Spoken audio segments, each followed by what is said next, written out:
1. This is the continuation of our preaching about the enemy of good success. Alam nyo, walang tao na hindi magkagusto na makaabot ng tinatawag na good success. Amen? Kay Joshua chapter 1, magsisimula tayo sa salitang pagmamasa mula verse number 6 down to verse number 9. Okay. Nandiyan na kayo. Amen? Okay, sabi ng Bible dyan ay, be strong and of good courage, for unto this people shalt thou divide for an inheritance the land which I swear unto their fathers to give them.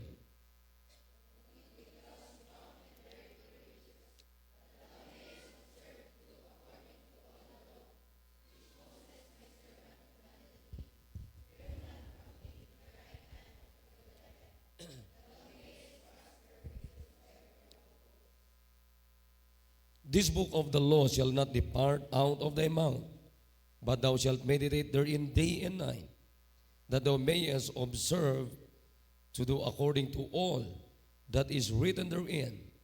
For then thou shalt make thy way prosperous, and then thou shalt have good success. Have not I commanded thee? Be strong and of good courage. Be not afraid, neither be thou dismayed. For the Lord thy God is with thee, whithersoever thou goest. Wow. Yan yung ganda ng verse number 9, ano? Anong sabi niya? Huwag ka, maging malakas ka, maging matapang ka, maging courageous ka. Bakit? Huwag kang matakot, sabi ng Bible, ni ikaw ay madismaya. Tama? Bakit? For the Lord thy God is with thee. Wow. Is with thee. Dahil ang Panginoong mong Diyos, sabi ng Panginoon kay Joshua, sabi ng Moses kay Joshua, saan ka man pumaroon. The Lord thy God is with thee, whithersoever thou goest. Alam nyo, yan ang maganda sa Panginoon. Alam nyo ba yung Diyos na totoo, hindi ka iiwanan? Yung Diyos, mga kapatid, hindi siya ang isasalba mo, ikaw ang isasalba niya. Nakuha niyo? Alala ko yung nakaraang yung Black Nazarene nila doon sa Quiapo. Sabi nung isa, dala-dala niya yung kanyang revolto. Sabi niya, alam mo kung bakit mahalaga sa akin itong revoltong ito? Sabi niya ganon ay, siya daw ay nailigtas niya. Ang Diyos, siya ang nagliligtas. Hindi natin kayang iligtas ang Diyos. Liban lang kung Diyos-Diyosan yan. Naintindihan niyo mga kapatid? Again, ang Diyos natin sa simbahang ito, totoong Diyos.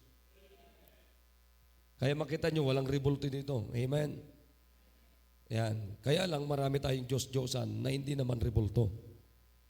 Oo, marami. Marami akong nakikita eh. But anyways, now this time again, ang pag-uusapan natin, yung kalaban ng ating good success. Amen? Do you believe that there is an enemy of our good success? Marami, di ba? So yan ang ating pag-uusapan. Manalangin po tayo. Dakilang Diyos, salamat po na kami muli ay makakalapit sa inyo. And obviously, O God, we are here together to worship Thee, O God. Nagsasama-sama po kami ngayon pong hapon para kayo po'y aming i-worship in truth and in spirit.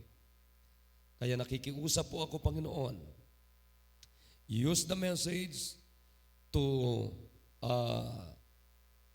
receive your message for us upang, Panginoon, ang mga anak ninyo ay maabot po namin yung pong pangako po ninyo as God's people, yung pong pangako nyo, Panginoon, na good success. Naniniwala ako, Panginoon, na hindi lamang po ito para sa mga Israelites, ito rin po ay para sa mga anak ninyo sa mga panahon pong ito, Panginoon. Way back for how many years, oh God? During the time of Joshua, during the time of Moses, during the time of Caleb. At naabot po nila ang good success, Panginoon, sa kanilang buhay. Kaya tulungan niyo rin po kami na maabot din po namin itong good success na ito, Panginoon. Kaya tulungan niyo kami na maunawa namin ang mensaheng ito para alam po namin kung ano pong mga gagawin po namin. Please, make us humble and forgive us our sins and cleanse us from all our unrighteousness. In Jesus' name, amen. Sige, patinakay mo po. Okay, so again, wala mo nang tatayo-tayo, wala mo nang aalis sa inupuan. A few minutes, tayo po ay tatanggap ng salita ng Diyos. Okay? Pwede bang ano muna, kung hindi naman kailangan mga kapatid, except, again, kung may sakit kayo, talagang mamaya-maya nagsisiyar kayo, mamaya-maya nahihilo kayo or whatever, no problem, huwag lang kayong makadistract sa katabi ninyo. So, pinakamaganda ay i-focus natin yung isip natin, yung puso natin sa mensahe ng Diyos sapagat para sa atin ito individually. Amen? Now, again, let's go back to the background of this book. Now, Joshua, the book of Joshua is recorded the history on how the Israelites conquered the promised land. Amen? Yan yung pinaka-background niyan.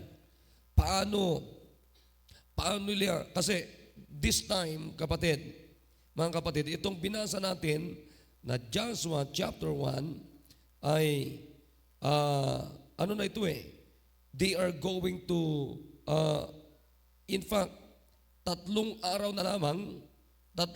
na lamang sila ay papasok na ng Jordan to go in to possess the promised land, which the Lord their God giveth them to possess it. Sapagkat ito yung pangako ng Diyos, 3 araw na lamang, malapit na sila. So, nandoon na sila. So, kaya binigyan ng instruction ng Diyos si Joshua through Moses, mga kapatid, nang sabi niya, Joshua, be strong. Amen? Be strong and of a good courage. So, kinakailangan maging malakas ka, Joshua. Kinakailangan courageous ka. For unto these people shalt thou divide for an inheritance the land. Kasi, tinan nyo kasi meron silang mga gagapiin dito. Merong mga gagapiin dito na mga giants. Nakikinig kayo? Mga higante. Alam ni Joshua ito because Joshua, during those times, mga kapatid, before or while they are in the wilderness for 40 years, nagsisimula pa lang sila, mga kapatid, napapasok ng wilderness nung araw o nandoon pa lang sila sa wilderness. Si Joshua ay isa sa mga spies na pinapunta ni Moses to spy out the promised land. Kaya alam ni Joshua ito na doon sa promised land ay may mga giants doon. May mga higante. Kaya nga yung 10, silang 2 lamang ang nagbalita ng positibo. Oo. And those, kasi 12 sila, 12 sila Pero yung 10, negative. Negative sila. Sabi nila, hindi natin kaya yung promised land. May mga higante doon. So, balik na lang tayo sa Egypt. Pero anong sabi ni Joshua at saka ni Caleb? Hindi, kaya natin ito. Amen? Magagapi natin sila. Kaya nga, among the million Jews, mga kapatid, million ito na naglalakbay from Egypt, going to promised land, in the wilderness, million ito, hindi po libo. Million ito, mga taong ito. So, million na katao, 2 lamang ang nag-survive. originally from Egypt going to Promised Land sa kanilang paglalakbay na 40 years. Sipin nyo to, dalawa lamang. Sino yung mga yon, mga kapatid? Do you know them? Joshua and Caleb. Amen? Joshua and Caleb. Sila lamang ang nag-survive. Milyon na katao. Oo.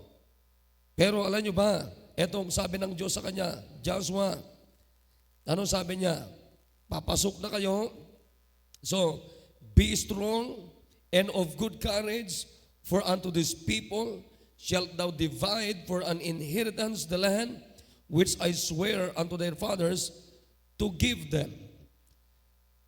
Only be thou strong and very courageous. So maging matatag ka, maging matapang ka, that thou mayest observe to do according to all the law which Moses, my servant, commanded thee. Turn not from it to the right hand or to the left. Oh, ano sabi ng Panginoon kay Joshua through Moses? Huwag kang kakanan, huwag kang kakaliwa. Huwag kang kakanan, huwag kang kakaliwa. Dire-diretso ka lang. At ang sabi ng Diyos sa kanya, that thou mayest prosper whithersoever thou goest. What a promise. Amen? Sabi ng Panginoon, saan ka man pumunta, whithersoever thou goest, thou mayest prosper. And then here comes verse number 8. Amen? So ito na ngayon. Na makita nyo, pakinggan nyo na maigi. Ang Diyos, hindi siya magbibigay sa iyo ng instruction bilang anak niya na hindi malinaw na instruction. Pangalawa, hindi magbibigay ang instruction sa iyo, sa atin bilang mga anak ng Diyos na wala kang matibay na batayan. Nakuha nyo? Because in verse number 6 and 7, tingnan nyo yung instruction ng Diyos. Anong sabi ng Diyos sa kanya? Be strong. Ano pa? Be courageous. And then, ano sabi niya? Dire-diretso ka lang. Huwag kang kakaliwa. Huwag kang kakanan. Amen. At lalong huwag kang aatras. Kaya ang buhay ng Kristiyano, dire-diretso lang. Come on, amen. Huwag tayong tamad mag-amen. Amen. Dire-diretso lang, walang kakaliwa, walang kakanan. Amen. Dire-diretso lang, nor go backward. Just go forward. Amen. Dire-diretso lang. And then, here comes verse number 8. Anong napansin natin sa verse number 8? Yung ngayon yung batayan, yun yung foundation ng tapang at lakas, mga kapatid, ni Joshua. Amen? Kasi pangit naman yung sasabihin ko lang kay Karil. O Karil, maging matapang ka. O Karil, dire-diretso ka lang ha. O Karil, huwag kang kakaliwa, huwag kang kakanan, huwag kang aatras. O, maging courageous ka. Wala namang batayan yung tapang natin. Tama? Naunawan natin? Ang tawag doon, mga kapatid, pagka maging matapang, maging matapang ka na wala kang basihan, ang tawag dyan ay tapang-tapangan. Ha? Naunawan natin? Naintindihan nyo ba? Kung ikaw ay matapang na wala kang batayan sa pagtatapang mo, kung ikaw ay magpapatuloy sa isang bagay na wala kang basehan sa pagpapatuloy mo, mga kapatid, kung ikaw ay wag kakaliwa, wag kakanan, wag kakaliwa, wag aatras. Pero kung wala kang batayan, kapatid, baka isang araw aatras ka. Naunawan natin. Mahirap kaya yung nagtatapang-tapangan na walang batayan ang tapang natin. Come on, amen, amen. Naunawan natin? Mahirap yun. Pero kung ikaw ay inuutusan ka na maging courageous ka, na merong batayan, yan ang totoong tapang. Amen? O tinan nyo, anong sabi ni Paul? I have fought a good fight, I have finished my course, and I kept the faith. I have kept the faith. So tinan nyo, kung himay-himayin nyo yun mga kapatid, hindi po nagpatuloy si Apostol Pablo na walang basihan yung kanyang pagpapatuloy. Amen? Anong sabi ni Paul? I have fought a good fight. Amen. So ito na ngayon yung basihan. Ano sabi ng Diyos kay Joshua o Moses, through Moses, mga kapatid? All right. This book of the law shall not depart out of thy mouth. Amen. But thou shalt meditate therein day and night, that thou mayest observe to do according to all that is written therein, for then thou shalt make thy way prosperous, and then thou shalt have good success. Now, makinig kayo. We have 66 books in the Bible. But there is only one verse in the Bible na na-mention yung good success. Only in Joshua chapter 1, verse number 8. Nakikinig tayo mga kapatid. Ngayon, itong verse number 8, ito yung pinaka-source ng tapang ni Joshua. Ito yung pinaka-foundation mga kapatid ng hindi pag-atras ni Joshua. Makinig na maigi. Katulad din natin. Ngayon, mga anak tayo ng Diyos sa panahon na ito mga kapatid, wala rin tayong pinagkaiba because we have the same Bible, the same Word of God na pinanghahawakan o pinanghawakan ni Moses, pinanghawakan ni Joshua. So walang pagkakaiba natin. Amen. Kung ano ang naranasan ni Moses, mga kapatid, kung anong naranasan ni Joshua, pwede rin nating maranasan. Joshua experienced good success in his life. Moses experienced good success in his life. What do you think, mga kapatid? Can we also experience the same? What they have experienced, a good success. Nakikinig tayo mga kapatid. Now, kaya, unang-una mga kapatid, katulad ngayon, alam nyo, bilis ng panahon, ano, mga kapatid, napansin nyo ba yun? Pang ilang araw na ng 2025. We are now on the 12th day of 2025. Halos makakalahati na naman ng unang buwan ng 2025, di ba? Samantalang sa inyo, hindi pa kayo nakakagawa ng desisyon. Hey, amen. Pwede ba mag-amen tayo? Huwag tayong tamad. You always respond with amen. Amen. Pag naunawaan nyo yung mensahe, always shout amen. Kapatid, ayoko ng leader na walang pagbabago on my leadership. Naunawan niyo mga kapatid? Naintindihan niyo ba? Sapagkat kung ako ay pastor, leader ninyo, itinalaga ng Diyos sa simbang ito na leader ninyo, tapos pakaang-kaang, wala man lang akong aim, wala man lang akong vision to develop, mga kapatid, my leadership based on the Word of God. Makinig kayo, alam niyo ba na maapektuhan kayo?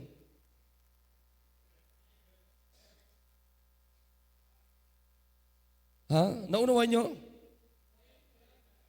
Kaya nga pag mga kapatid, pag nakita nyo dapat din yung pastor nyo na pinupush kayo, and then, wag nyo lang intayin yung push ng pastor ninyo, you go walk with him.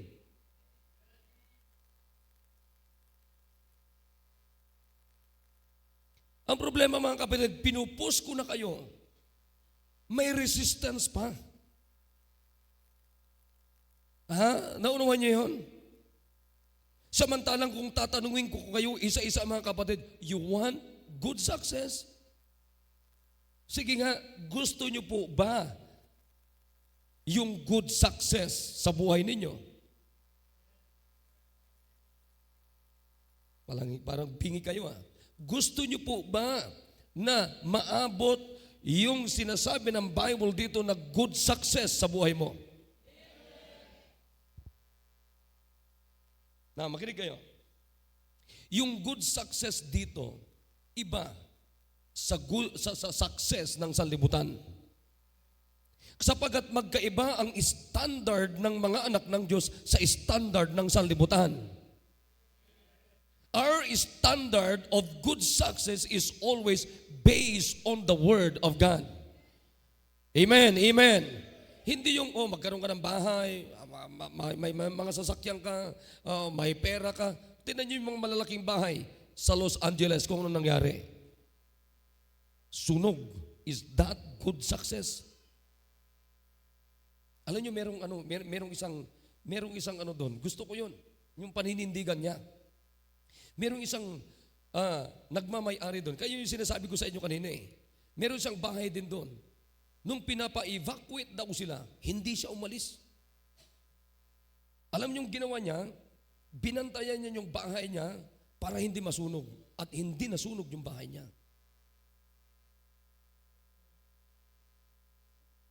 Yun ang matapang. Para kayong nabigla doon sabi niya sabi niya sunog. Yung katabi niya sunog. Sa likuran niya sunog. Pero yung bahay niya hindi sunog. Bakit? Matapang siya. Yan ang kailangan natin mga kapatid. Amen? Kinakailangan sa mundong ito, kinakailangan maging matapang tayo at ang katapangan natin dapat may batayan tayo. Kasi pag maging matapang ka at wala kang batayan, baka tapang-tapangan lang yan. Kapatid, isang araw magugulat ka, isang araw maduduwag ka, isang araw aatras ka. Hindi mo ngayon maaabot yung tinatawag na good success. Like Sister Nanay Alicia, sabi niya, kahit anong nararamdaman ko, pupunta ako sa church para makinig ako ng salita ng Diyos. That's courage. Amen? Yan ang kailangan natin. Amen? So, ngayon, in every success, you need to identify your enemy. In war, mga kapatid, sa labanan, sa bawat labanan, kinakailangan mong malaman, ma-identify kung sino ang mga kalaban mo. Nakikinig? Kasi mahirap yung nasa labanan ka, hindi mo alam yung kalaban mo. Dapat alam mo yung kalaban mo. Di ba? Kaya ngayon, mga kapatid, ano yung mga enemy natin sa ating good success? Now, by the way, gusto kong explain ulit sa inyo yung good success na tinatawag. Now, good success, it means to be intelligent and obedient to the Word of God. Okay, nakuha niyo mga kapatid? Hindi lamang tumutukoy yan, hindi lamang, ang good success ay hindi lamang tumutukoy sa achievement natin. Hindi lamang tumutukoy yan mga kapatid sa accomplishment natin. But here, the word good success, it means to be intelligent in the Word of God, to have an understanding from the Word of God. Alam niyo yung bibigyan ka ng pangunawa, yung malinaw na pangunawa sa Biblia, sasabihin ko sa inyo, kakaibang buhay yan. Amen, amen. Like for example, nauunawaan nyo ba na pag tinanggap nyo si Jesu Kristo, tinanggap natin si Kristo, meron tayong sigurado o kasiguraduhan na buhay na walang hanggan. Naunawaan nyo ba yan? That's understanding. Amen? That's good success. Amen? Yan po ang ibig sabihin niyan. Now, eto na ngayon. Ano-ano yung mga enemies natin na good success? In our good success, number one enemy, yung sinabi ko sa inyo nakaraan, cowardice and quitting from the law. Alright, hindi ko nababalikan yan kasi natalakay na natin yan. Amen. Now, here's number two enemy. Number two, sabi ng Bible dyan, this book of the law shall not depart out of thy mouth, but thou shalt meditate therein day and night. Now, number one enemy is cowardice and quitting in obeying the law. Number two, ito ang isa pa na kaaway natin, not loving and meditating the holy word of God. Na makinig kayo mga kapatid, kasi ito napapansin ko sa inyo Napapansin ko sa inyo, kapatid, don't you know that every time we read the Bible, every time that we hear and heard the Bible, every time that we obey the Bible, dapat mga kapatid, nai-inlove tayo sa salita ng Diyos. Dapat mga kapatid, matututunan natin yung minimeditate o immeditate ang salita ng Diyos. Amen? Now, ito yung number one. Nakikita ko kapatid na kaaway natin. Hindi tayo not loving and meditating the Word of God. Alam nyo, pagka nagme-meditate ka, ibig sabihin mga kapatid, iniisip-isip mo, nagmumuni-muni ka, isinasaalang-alang mo yung narinig mo na salita ng Diyos, yung nabasa mo na salita ng Diyos, yung naunawaan mo na salita ng Diyos. Makinig kayo na maigi. Alright, everybody, dito ang tingin. Subukan yung pag-isip-isipan yung buhay na walang hanggan na tinanggap mo. Come on, amen? Subukan mo yun. Kung magsasawa ka na iniisip-isip mo, ako'y makasalanan, pupunta ako sa impyerno, magbabayad ng aking kasalanan. Pero salamat, may nagbayad na si Kristo na umiibig sa akin. At ngayon, tinanggap ko siya as my Lord and Savior, and you have now the eternal life. Subukan mong pagmuni-munihan yan. Alam nyo ba na hindi ka magsasawa? Come on, amen. Hindi ka magsasawa. Sasabi mo, one day, ako'y pupunta sa Panginoon. Isang araw, I'll be with my Jesus, with my Lord, face to face. One day, I'm going to walk in the streets of gold. One day, mga kapatid, ako'y titira sa city of gold. One day, wala nang kamatayan. Isang araw, wala nang patanda. Isang araw, hindi ako magkakasakit. Isang araw, I am imperfect right now, but one day, I will experience a life that is perfect in the sight of God. And that life is an eternal life. Wala nang hanggan yan, wala nang dulo yan. That is because that is eternal life.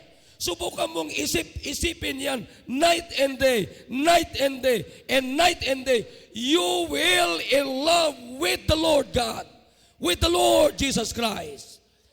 Alam mo, kung iniisip-isip at isip-isip mo yan, pinagmumuni-munihin mo yan, yung ginawa ni Kristo sa'yo sa cross ng Kalbaryo, I want to tell you, ladies and gentlemen, that is good success. Palibhasa kasi, masyado tayong worldly ang pag-iisip natin. Kaya ang good success natin ay, makapag-abroad ako. Ano to? Apple to Good success to Tinan mo yung mga tinatawag natin na good success. Ha? Pagkatapos, kaya minsan tinatanong ko itong mga to Ito sila mention, sila Kari. Ano bang plano nyo sa buhay nyo?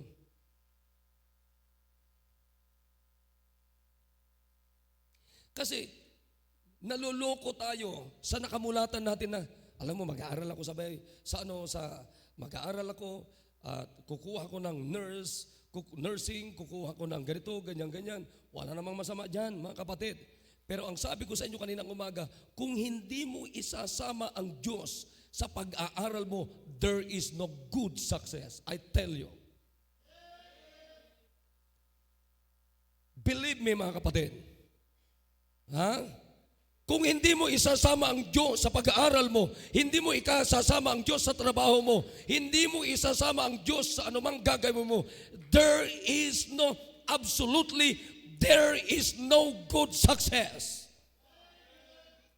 O, tinan mo yung pangarap ng iba. Mag-abroad ako. Pupunta ako ng Amerika. Napunta ng LA, Los Angeles.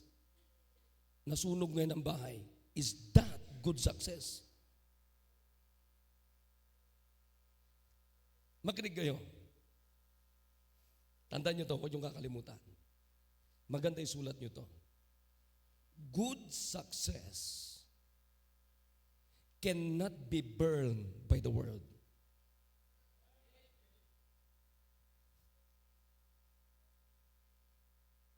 Naunaon ninyo? Naintindihan nyo mga kapatid? Ang good success na tinutukoy ni Joshua, ni Moses mula sa Diyos, hindi kayang lusunugin ng mundong ito. Hindi kayang lusawin ng mundong ito. Yan yung good success na mula sa Diyos na gustong ibigay kay Joshua, gustong ibigay, mga kapatid, ni Moses, na naranasan ni Moses. Good success cannot be burned by the wickedness of this world.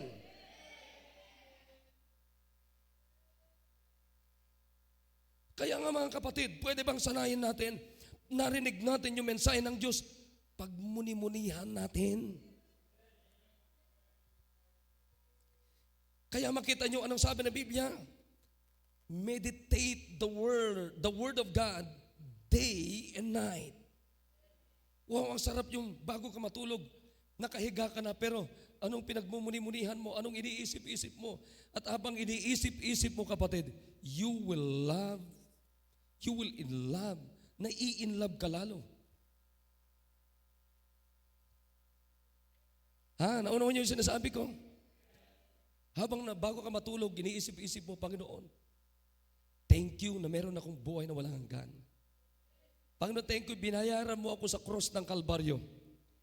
Panginoon, isang araw meron akong mansyon sa langit na hindi kayang sunugin ng wildfire sa LA.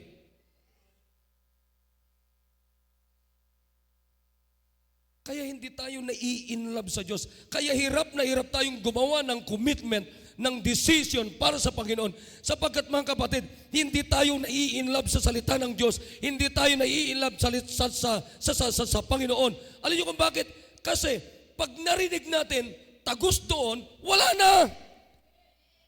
Kinakailangan mga kapatid, pag narinig natin ang mensahe ng Diyos, narinig natin dito kapatid, dapat manatili yan sa isip natin, manatili yan sa buhay, sa puso natin, and that must be your life every day. Word of God, it must be our life every day.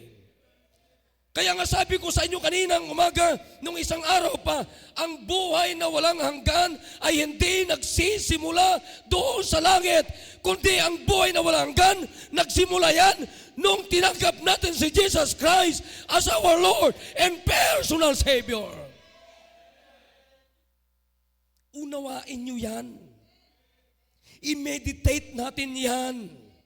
Pagbubulay-bulayan natin yan. Ibig sabihin kapatid, nung tinanggap ko si Jesus, meron na akong buhay na walang hanggan. Naniniwala ba kayo dyan? Tapos kailan mo i-enjoy yan? Pag nasa langit ka? Mali!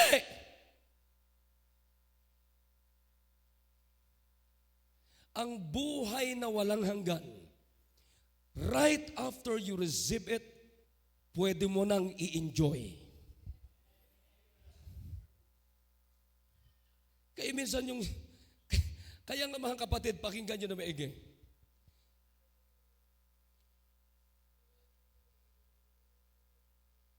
Tayo, pag namatayan tayo mga Kristiyano, bakit tayo nagkakantahan? Amen? Bihira ka makakita ng iyakan pagka namatayan yung totoong Kristiyano, Kaya pag namatay ako, wag kayong iiyak. Amen? Sino nag-amen? Mauna ka, ha?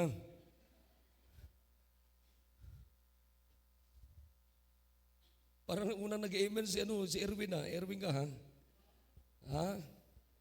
Sinisigurado ko, Brad, mauna ka. Susunod sa'yo si Mark. Sunod-sunod kayo, susunod si Kelvin. Ayan, sunod-sunod kayo. Kami ni Brad Edgar, medyo matagal pa kami. Si Brad Edgar makakaranas pa rin ng 7 years tribulation. Pero galing kay Esther Irene yon.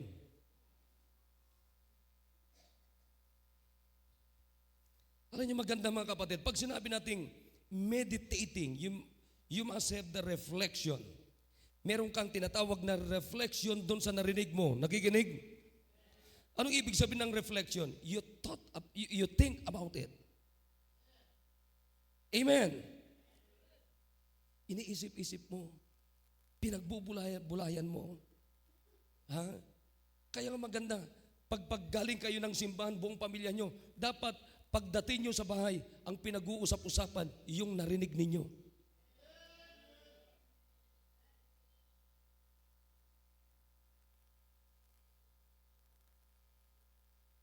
Pag sinabi natin meditating means reflection, means prayer. Pag nakikinig kayo ng preaching, nagpipray ba kayo? Pagkatapos natin marinig ang mensahe ng Diyos, nagpipray ba kayo? Kaya nga din nyo napapansin sa ating simbahan mga kapatid, pagkatapos ng preaching, hindi yung alis ka agad tayo, hindi. Anong ginagawa natin? Meron tayong invitation in the altar. Bakit? It's time to pray what you hear or what you heard. Panginoon, narinig ko na kinakailangan mahalin ko yung narinig ko, pag-iisip-isipan ko, pagbubulay-bulayan ko yung narinig ko. Ibig sabihin mga kapatid, meditating means you focus on it. You will learn to focus one's thoughts on reflect or you ponder over. Nakikinig? Anong ibig sabihin yan? Yung iniisip-isip mo, pinagbubulay-bulayan mo, binabalik-balikan mo, nakikita mo yung magandang kaisipan doon, nakikita mo yung purpose, nakikita mo yung deliberation ng Word of God, na pag-aaralan mo yung salita ng Diyos, nakukuha mo yung nakakakuha ka ng magandang idea. So, matututunan mo ngayon na, ito ang gagawin ko, hindi ko gagawin ito, and this is my decision. Yan ang tamang pakikinig. Yung bang tinitimbang-timbang mo yung naririnig mo, nakikinig mga kapatid. That's why King David, ano sabi ni David? Psalms 119 verse 97. Tingnan nyo yan. Sige, buklat. Psalms 119 verse 97. Sige, buklat. Okay? Nandiyan na kayo, can you shout amen kung nandiyan na kayo? Shout amen kung nandiyan na kayo. Alright. Okay. Babasahin natin. Verse 97. Tingnan nyo. Alright. Everybody read. Oh, how love I thy law. It is my meditation all the day. Wow. Amen? Ano ibig sabihin mga kapatid? Ito yung prayer ni David. Ito yung devotion niya. Ito yung reflection niya. Pinagbubulay-bulayan niya. Kaya ano sabi niya? Oh, how love I thy law. Come on, amen? Nasabi niyo na ba yan mga kapatid? Wow, Panginoon, salamat. Mahal ko ang inyong salita, Panginoon. Kaya dapat, preaching sa umaga, dapat nai-in-love tayo sa salita ng Diyos. Preaching sa hapon, nai-in-love tayo sa Diyos. Amen? Nai-in-love tayo sa Panginoon. Nai-in-love tayo sa salita ng Diyos. Kaya nga kapatid, kung in-love tayo sa Panginoon, hindi tayo papayag na meron tayong mamintis na pananambahan. Because alam naman natin that every time we come to church, to house of God, and worship Him, we cannot worship Him apart from the truth. So meron tayong naririnig sa salita ng Diyos, kaya napakaganda ito. Oy, alam nyo, anong sabi ni David? Oh, how love I thy law. It is my meditation all the day. Amen. Verse number 103. Tignan nyo, ano sabi niyan? How sweet are thy words unto my taste. Amen. How sweet are thy words unto my taste. Yea, sweeter than honey to my mouth. Thy word, through thy precepts, sabi niya, verse number 104, I get understanding, therefore I hate every false way. And thy word is a lamp unto my feet and a light unto my path. Whoa, amen. Ito yung pinag-iisip-isipan mo. Ngayon, kapatid, do you love the Word of God? Come on, shout it, mga kapatid. Do you love the Word of God? Nung unang punta ko doon kila Nanay Alicia, sabi niya, Pastor, nakita mo to? Ito yung Bible ko nung ganito, ganyan. Ito yung Bible ko, ito yung Bible ko.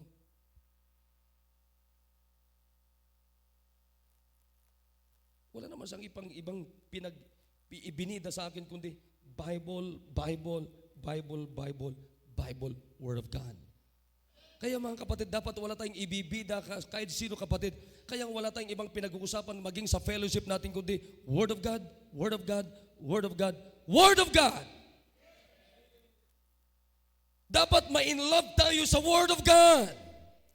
Amen. Dapat ma-in love tayo sa salita ng Diyos. Kung meron man tayong pinakamamahal, kapatid, it must be the Word of God.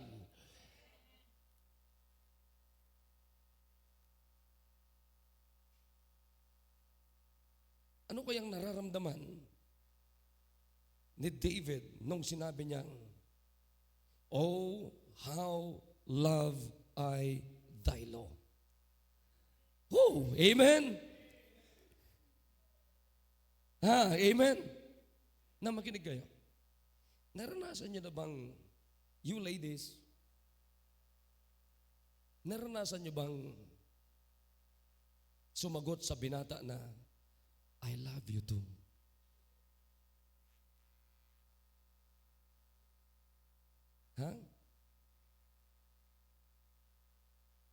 Kayo mga nanay, naalala niyo ba nung sinagot niyo yung asawa niyo ng I love you too.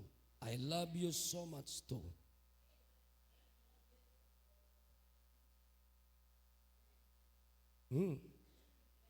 Come on, amen. Alam mo, naalala mo ba yan, naalala mo ba yan na sinagot ka ni Tintin Dumark ng I love you too? Naalala mo ba? Anong nararamdaman mo? Yun. Exactly, mga kapatid. Di ba pagka sinasabihan ka ng I love you, para ka nakukuryente. Di ba? Para may kuryenteng dumaan sa'yo, dumapo sa'yo na, wow. Nalalamig ka, na pinagpapawisan ka, na hindi mo maunawaan. Kapatid, wala pang nalungkot na sinabihan ka ng I love you. But every time we hear the word I love you, parang sumisigla ka, no? Minsan kayo mga dalaga, pakipot pa kayo, tama?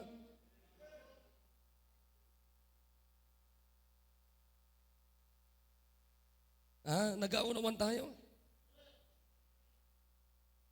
Nasaan si Brother Rolly?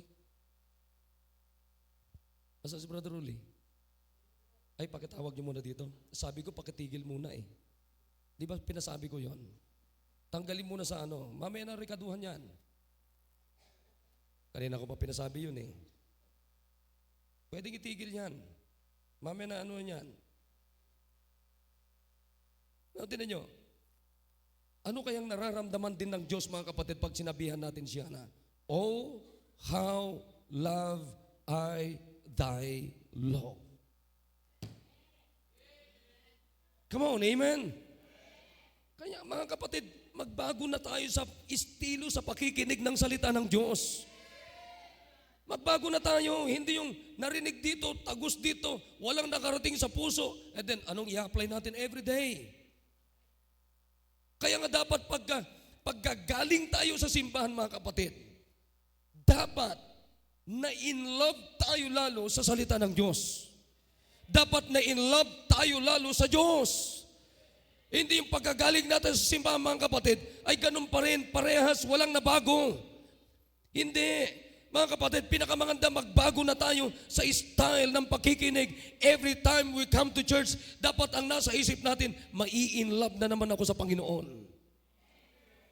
Come on, amen!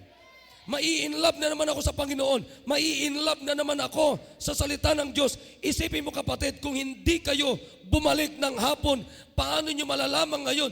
Yung mga kaaway natin, pagka gusto natin maabot yung good success sa buhay natin. Kapatid, wala pang na-in-love sa salita ng Diyos, wala pang na-in-love sa Diyos na hindi nakaabot sa tinatawag na good success just like Joshua. Kaya nga na, tinan nyo si Joshua, yung dulo ng chapter na ito. Anong sabi ni Joshua? Oh, as for me and my house, we will serve the Lord. That's good success. Good success is to serve the Lord.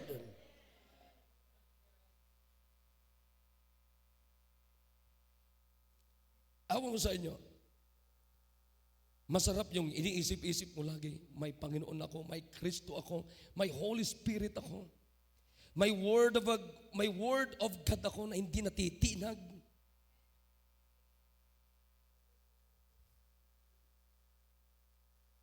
Tingnan nyo to. Let's go to chapter 1. Psalms. Come on, quick. Psalms chapter 1. Ano nakalagay dyan? Basahin natin lahat.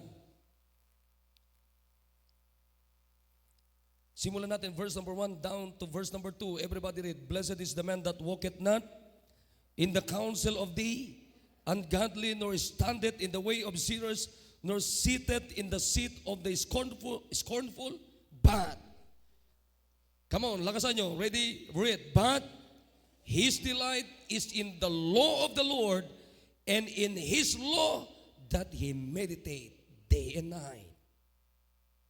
Alam nyo kung anong klaseng buhay mo, anong sabi ng Biblia? And he shall be, come on, amen, read it. And he shall be like a tree planted by the rivers of water, that bringeth forth his fruit in his season. His leaf also shall not wither, and whatsoever he doeth shall prosper. And that is good success.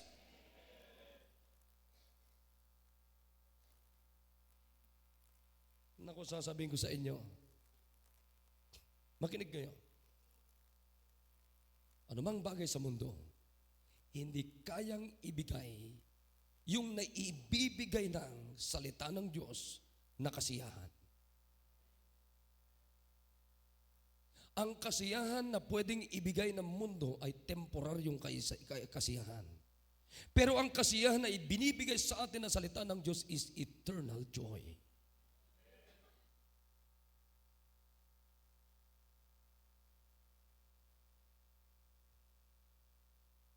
Another one, kaya sinasabi ng Diyos, mga kapatid ng Biblia, meditate the Word of God day and night. It means we should not listen to the Word of God. Pakinggan nyo to. We should not listen to the Word of God emotionally, but intelligently, heartily, and spiritually. Do you understand? Hindi dapat tayo nakikinig ng salita ng Diyos by our own emotion. But we must hear the Word of God intelligently, heartily, and spiritually. Nagkakaintindihan tayo? Nagkakaunawaan ba tayo, mga kapatid? Kinakailangan dito natin gamitin yung ating talino para unawain ang salita ng Diyos. Amen!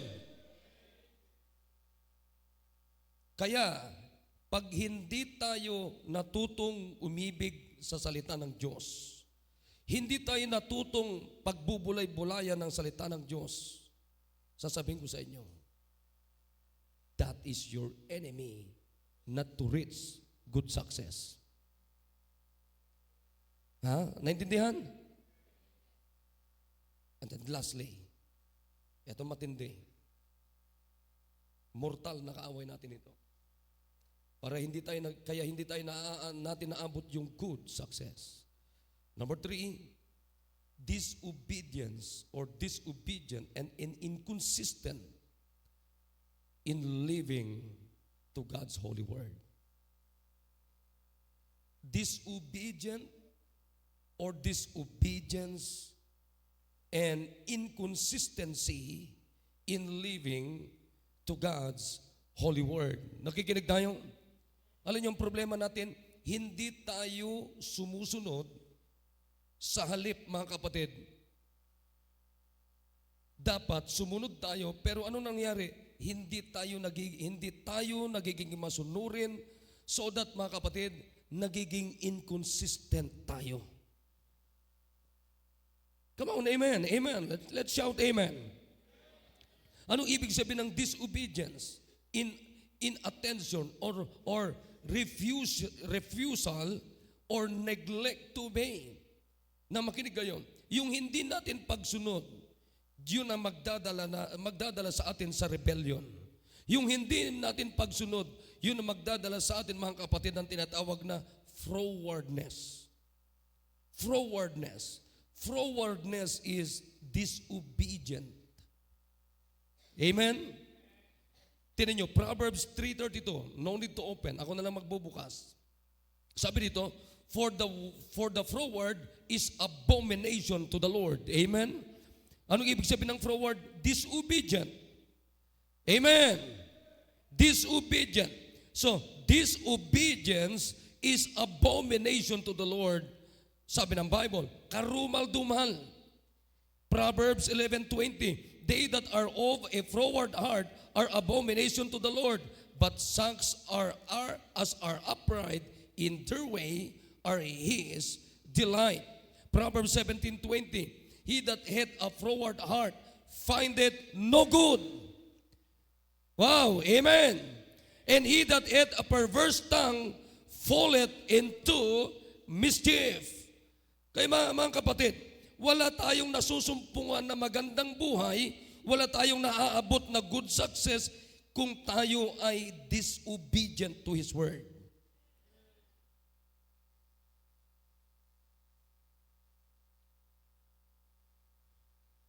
Inconsistent. Ha? Naunawan nyo? Hindi tayo consistent na namumuhay sa salita ng Diyos. Alam nyo ibig sabihin ng inconsistent?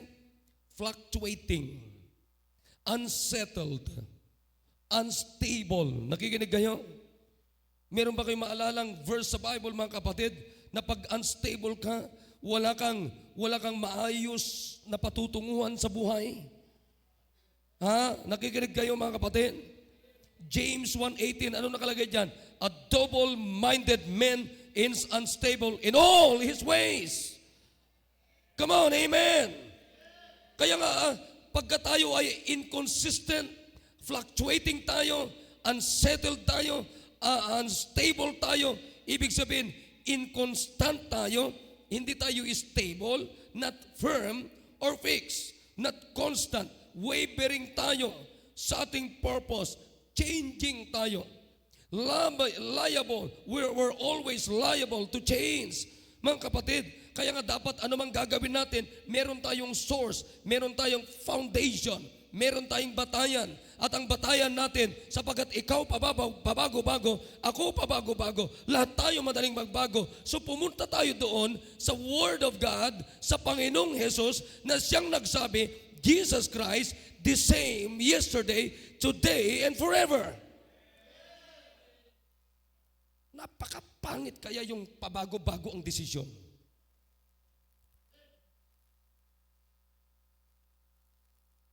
Ngayon, mga kapatid, sino ngayon magdidesisyon sa inyo? Gagawa ng decision, Pastor, I will join the choir.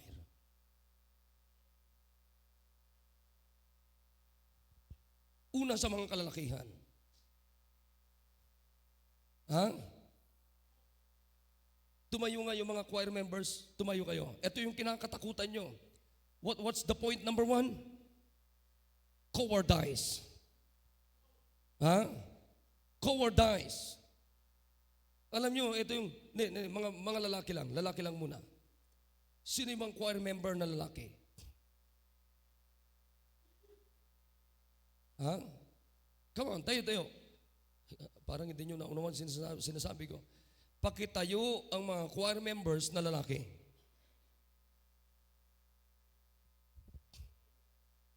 See? Nakuha nyo ito mga kapatid. Pakitayo ang mga choir members na lalaki. Ito lang 1, 2, 3, 4. Kayo lang ba? Kasama ka ba? Akala ko tumatayo ka lang kasi inantok ka eh. Isipin niyo ito mga kapatid. Nasaan yung mga kalalakihan? Are you cowards? Hey!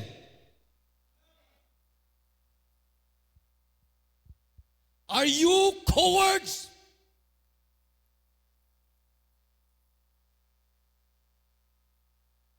Di ba tama yung punto ko? Ang kaaway natin ay kaduwagan.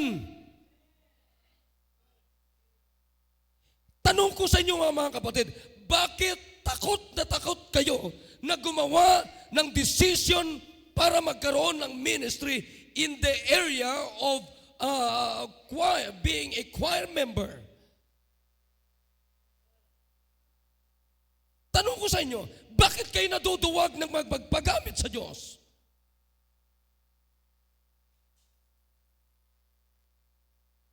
Ngayon, sino magsasabi ngayon, Pastor, I will commit my life. I will join the choir.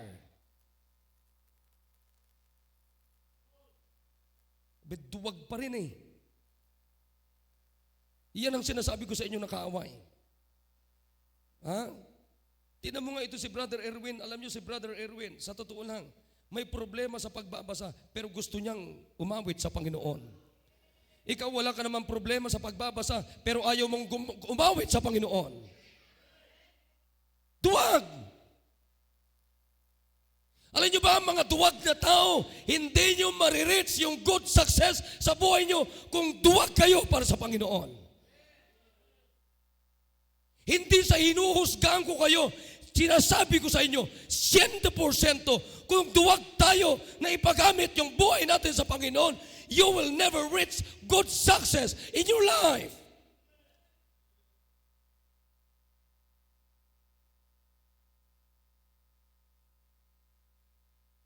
O ngayon, na-realize nyo na ng kaaway natin mga kapatid, cowardice.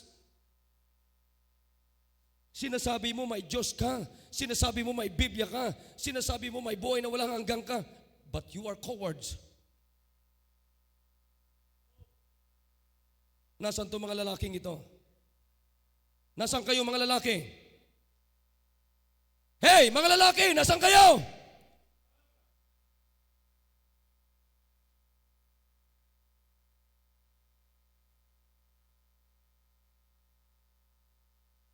Bakit hindi ka tumatayo? Hindi ka ba choir member?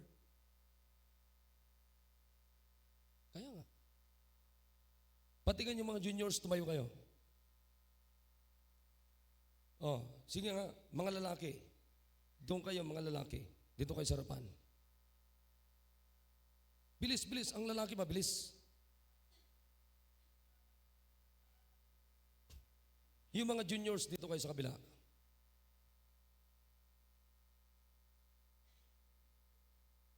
O ngayon, sino ngayon ang matapang na lalaki na sasabihin niya, Pastor, sasama ako sa choir. Come on, lalaki. Ha? Sabi ko sa inyo, kayo mga lalaki, naduduwag-duwag, palagay ko it's time na kayo magpa-circumcise. Sa ibang pananalita, magpatuli na kayo.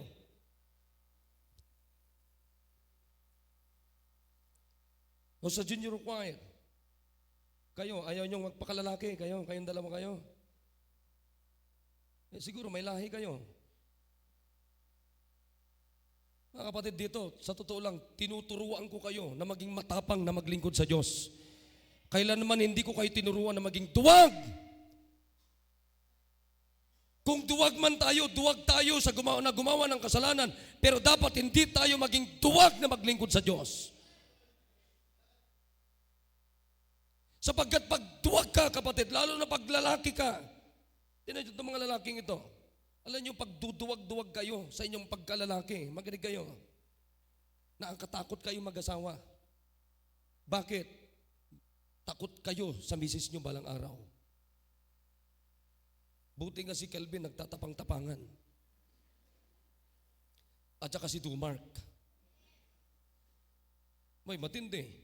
Si Dumark, nandiyan si Tintin, ang laking tao, may biyanan pa.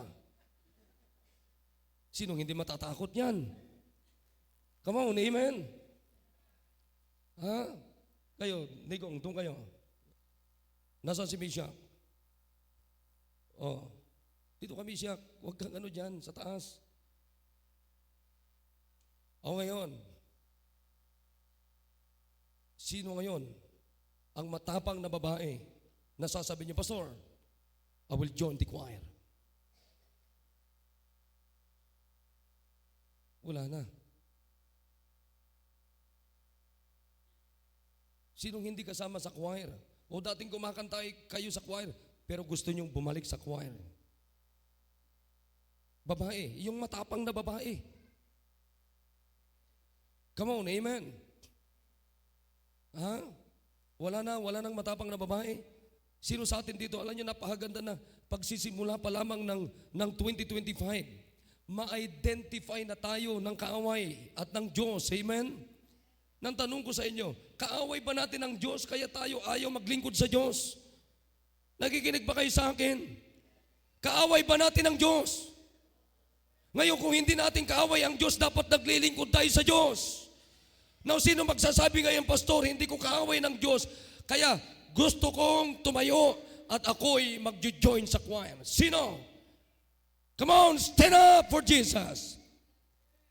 Stand up for Jesus. Come on, ladies, it's time to stand up at magpahayag tayo, I will join the choir. Tigas ano? Ha? Ganun na ba katigas tayo na gumawa ng decision, magpagamit sa Diyos? Ganun na ba tayo katigas? Hindi na po pwedeng lumambot ang puso natin. At sasabihin natin, Panginoon, I will join the choir.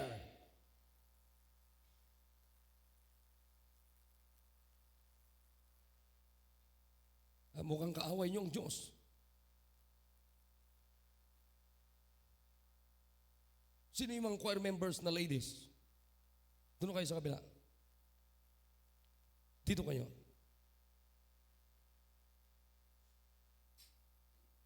Pati yung mga junior choir, dito kayo.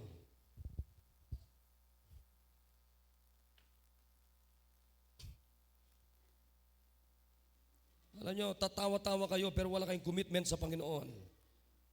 Mahiya kayo sa Panginoon.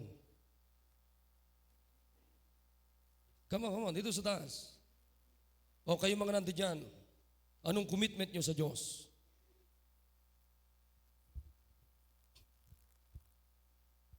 Di ba? Ngayon alam nyo na, pakinggan nyo na maigi ngayon. Now alam nyo na ang kaaway natin ng good success ay kaduwagan. Tama?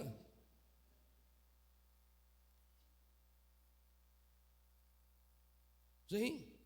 O kayo mga nandiyan, umaawit kayo sa kamunduhan pero hindi nyo magawang mag-commit na umaawit kayo sa Panginoon.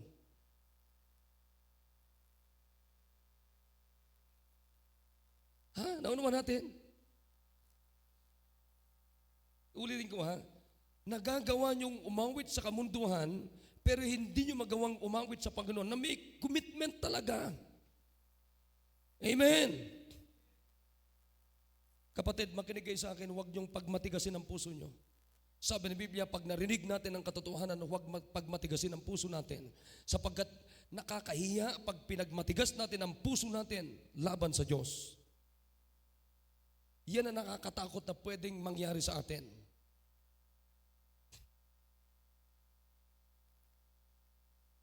Ha?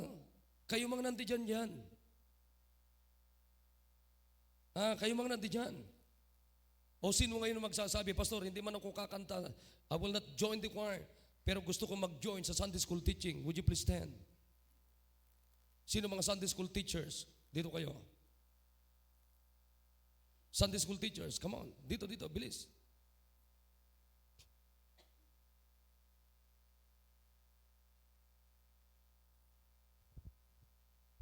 Dito. Lalaki dito. Pastor, hindi ako magtuturo sa Sunday school, pero mag-join ako sa usher. Lalaki, would you please stand? Lalaki, usher to. Lalaki. Usher kayo. At kung dating nag-usher kayo, mga kapatid, at hindi na kayo nag-usher, why not stand at ipahayag niyo ulit? Pastor, magbabalik ako sa pag-usher. Would you please stand? Bakit ba Edgar? Kanina ka pa dyan, di ka tumatayo. Para ka na-freeze.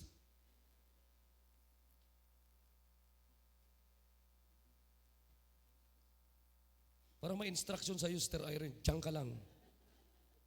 Forever ka dyan. Ngayon, mga kapatid, kayo mga nandiyan, ano naman ang commitment nyo sa Diyos?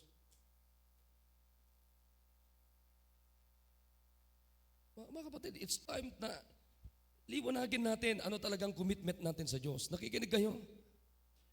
Who will join the usher? Who will join the choir? Who will join the Sunday school teaching? Makinig kayo. Nakakatakot ang isang nagsasabing anak ng Diyos pero walang commitment sa Diyos.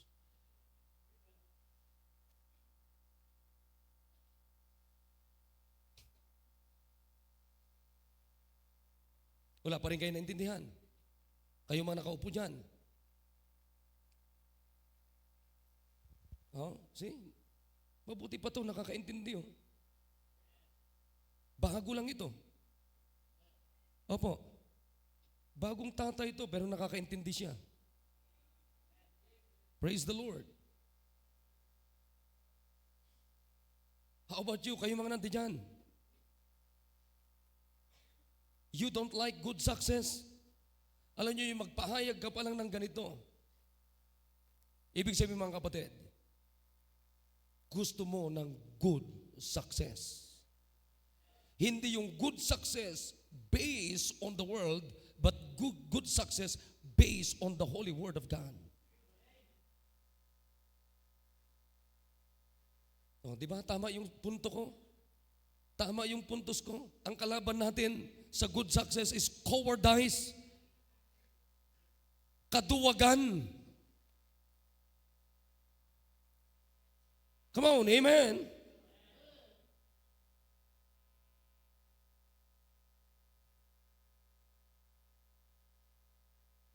Huwag niyo akong tignan, kayo mga nandiyan. Isipin niyo yung sinasabi ko, huwag niyo akong tignan. Alam niyo, tatanda rin kayo, makinig kayo sa akin.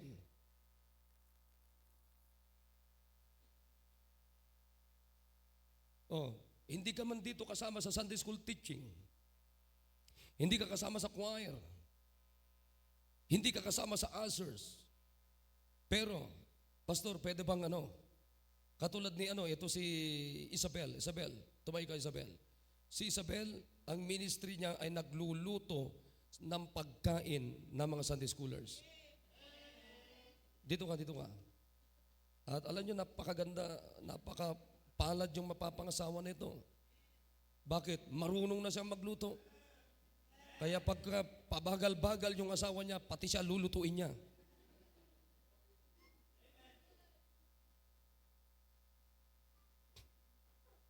Di ba? O, ngayon. Ministry din yan eh. O, yung magluluto ka, pupunta dito na maaga si Isabel, nagluluto ng pagkain ng mga bata. Now, who will join with her? Sino magsasama? Pastor, gusto ko doon, magluto ako. O yan, doon ka Pastor, alam mo, I'm sorry talaga, yung boses ko ay, talaga ito quartet na kasi yung boses ko. Pag kumanta ako, Pastor, talagang agpalaod, agpadaya yung boses ko. So, doon na lang ako magluluto. Who will? Come on, amen. Ayan, amen. Marami tayong ministry dito. Nakikinig tayo. Doon na lang ako magluluto. Pwede kayo magsalita na ngayon. Sa susunod na linggo, Sister Isabel. Sa susunod na linggo, Sister Prima. Sa sunod na linggo, si Sister Ria. Pastor, pwede bang lalaki ako pero pwede ako mag-join doon? Pwede. Kasi may mga lalaki din na mahilig magluto. Tama. Sino?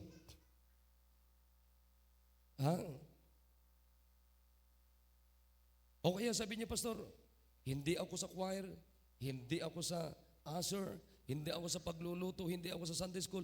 Pero Pastor, pwede bang mag-join sa mag-violin? Sino? Who will join the violin group? Dito ka ba? Dito ka ba? Dito ka. Sinong gustong mag-join sa violin group?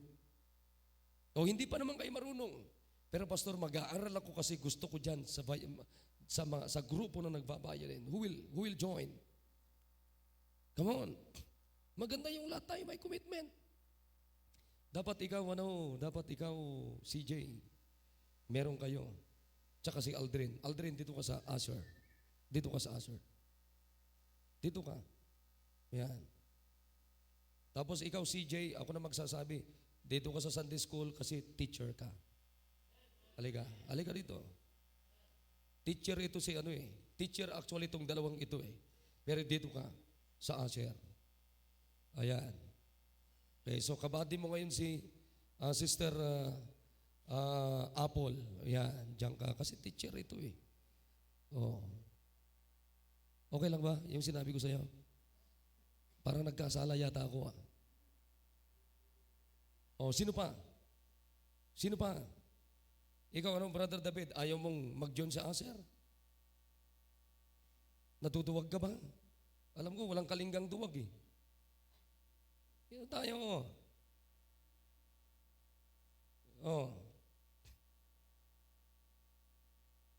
Sino pa dyan? Alam niyo maganda, may commitment tayo na malinaw sa Diyos. Na makinig kayo. Katulad sa mag-asawa. Pangit sa mag-asawa na walang commitment.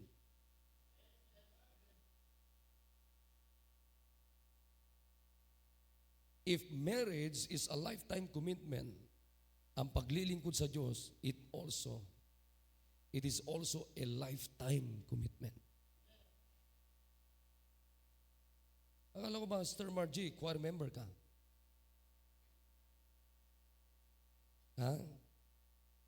Ayaw mo na sa umawit sa Panginoon?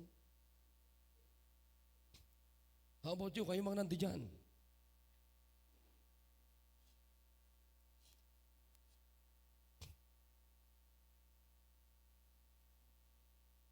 Si nanay.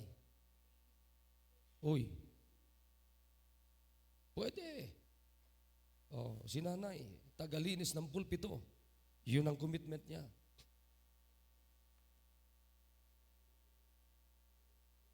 Hindi, ako na magbibigay ng trabaho ni nanay sa church. Ako magbibigay po. Pero walang problema kung itong gusto nyo, pupunas-punasan nyo pagdating nyo. Punas-punasan nyo ng tigi 1,000 pesos tapos iwanan nyo na dyan. Ako na pong bahala sa 1,000 pesos na yan. Sisiguraduhin ko na wala dyan sa tabi-tabi si Kelvin kasi kukunin niya yon. Mga kapatid, makinig kayo. Hindi po ba na pag gumawa ka ng isang commitment sa tao, masaya yung taong ginawa mo ng commitment? Nakikinig kayo? How much more ang Diyos pag ginawan mo siya o committed ka sa Panginoon. Amen? Hindi kayo masaya na may commitment kayo sa Diyos? Can you shout amen kung masaya kayo? Doon sa inyo, ano mang rason ninyo, kayo lang nakakaalam yan. Pero iba yung ikaw ay may commitment sa Diyos. Any relationship without a commitment is a relationship that is nothing. It's useless. Nakukuha niyo mga kapatid? Ulitin ko. Anumang relasyon na walang commitment, useless na relationship. Tanong, meron ba kayong commitment sa Panginoon? Ha? Kasi Brother Oye, ang ministry nito, alam mo ba yung Brad? Siya ang OIC ng ating mga kadete. Dito ka, Brother Oye, kasi may ano ka eh. May ministry ka. Ayan, siya yung OIC ng ating kadete. Now, how about you? How about you? Meron ba kayong relasyon sa Diyos? Nakikinig ba kayo? Now, naniniwala ba kayo na ang bawat relasyon ay merong commitment? Now, ano ngayon yung commitment nyo sa Panginoon kung may relationship kayo sa Diyos? Now, kung hindi nyo maipahayag dito, Pastor, nahiya ako, sorry. Nahiya talaga akong tumayo. Mamaya, kausapin nyo yung leader ninyo.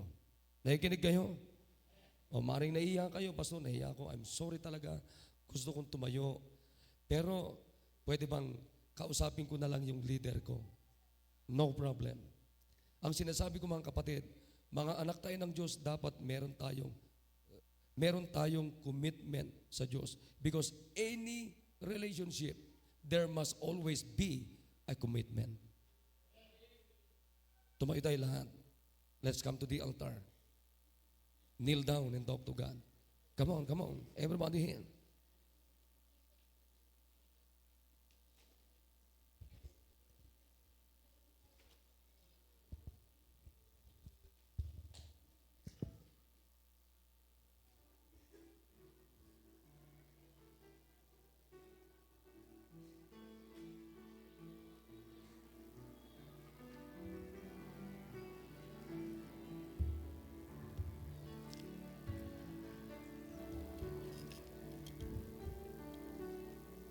No talking. No talking, please. Hello, hello.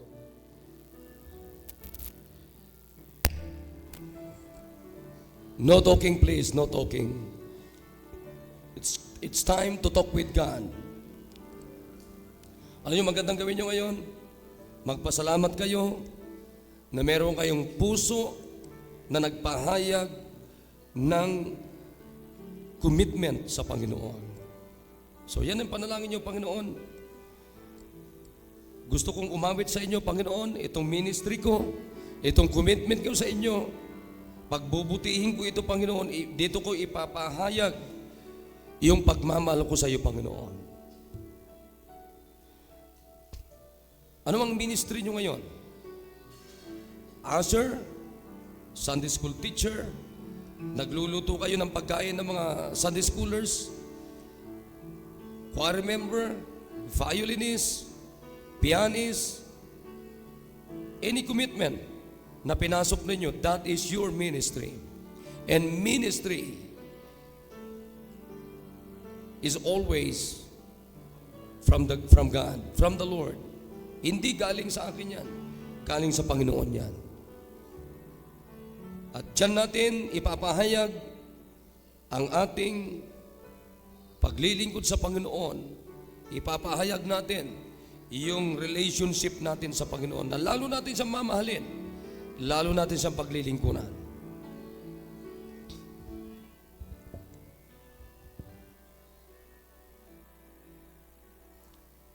Dakilang Diyos na mapagpalat makapangyarihan po sa lahat. Panginoon, alam niyo po yung aking puso sa inyo pong mga anak. Thank you, Panginoon, sa kanila pong mga pagpapahayag. Yung pong kanya-kanyang desire nila na ministering pinasok. At maaari yung iba, Panginoon, ay hindi po nagpahayag. Pero meron silang iniisip na gustong gawin para sa inyo, Panginoon. So please, talk to them, O God. Sapagat naniniwala po ako, Panginoon, bilang itinalaga niyo pong mag-alaga sa inyo pong mga anak, ay meron kaming relationship sa inyo.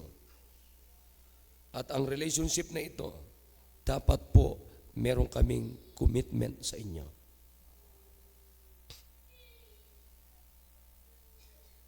Upang kami, Panginoon, makaranas at makaabot o maabot po namin yung good success. Salamat po, Panginoon, sa inyo pong mga anak. Pagpalain niyo po ang kanilang mga ministry na ipinahayag, Panginoon. Bless them, O God. At mula dyan, tulungan niyo po ang bawat isa na kami inyong masumpungan na matapat sa kanya-kanyang ministries, Panginoon. Salamat po. Thank you so much for loving us, and thank you so much for putting us into the ministry. We love you so much. In Jesus' name, amen. All right. Can you shout amen? Wow, amen. All right. So back to your seats at ating gampanan yung ating pagbibigay. Ushers, please come.